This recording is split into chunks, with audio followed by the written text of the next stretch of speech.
সীমান্তে কিছুতেই থামছে না ভারতের পুশিং চেষ্টা। চুয়াডাঙ্গার দর্শনা সীমান্তে 11 জন নারী পুরুষকে বাংলাদেশে ঠেলে দেওয়ার চেষ্টা প্রতিহত করেছে বিজিবি। এমনকি কুড়িগ্রাম সীমান্তেও 2টি পয়েন্ট দিয়ে 9 জনকে পুশ ইনের চেষ্টা করে বিএসএফ। ঢালাইয়ের সেরা প্রিমিয়ার সিমেন্ট। এক সীমান্তে বাধা, আরেক সীমান্তে পুশিনের নতুন চেষ্টা। দিন পেরোলেও বদলাচ্ছে না দৃশ্যপট। রোববার ভোরে চুয়াডাঙ্গার 76-77 পিলারের কাছে দিয়ে 11 জনকে এপারে ঠেলে দেয় বিএসএফ। এর মধ্যে 8 জন পুরুষ ও 3 জন নারী। সে সময় টহলরত বিজিবি তাদের প্রতিহত করে। পরে ভারতীয় সীমান্তের কাছাকাছি নিয়ে যায় দেশটির সীমান্তরক্ষীরা। পুশিনের চেষ্টা ছিল কুড়িগ্রাম সীমান্তেও। 2টি পয়েন্ট দিয়ে 9 জনকে এদেশের অভ্যন্তরে পাঠানোর চেষ্টা হলে বিজিবি তা প্রতিহত করে। 6 জন নাগরিককে বাংলাদেশে পুশ করেন।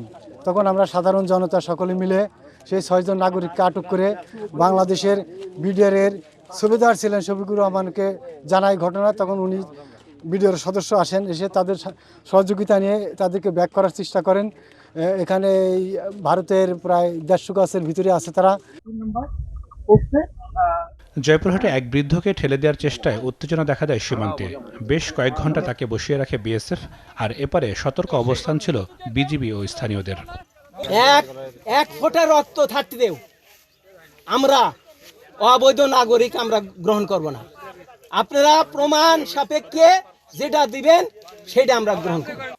এদিকে কুষ্টিয়ার দৌলতপুর সীমান্তে এখনও মানবেতর দিন কাটছে পুশিন চেষ্টার শিকার 12 জনের। কেউ কেউ হয়ে পড়েছেন অসুস্থ। আমাকে যা করবেন আপনারা করেন, কিন্তু আমাদের জীবন আর সহ্য হচ্ছে না। কিন্তু বাচ্চা কাচ্চা নিয়ে আমরা খুব অসহায়ের ভিতরে আছি। কষ্ট করছে দেখি, কানে শুইনি, ধরো একটু শুইনি, খাবার নিয়ে আসনো যে দেখে আসি, মানুষ কষ্ট করছে দিয়ে আসি। সরকার একটু সেবা করুক, হয় এদের দিক না ওদের দিক, যে সে একটা ব্যবস্থা করুক।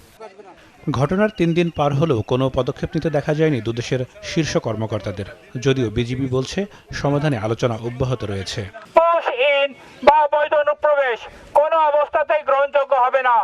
হুঁশিয়ার, সাবধান। নাদিম হোসেন, চ্যানেল 24।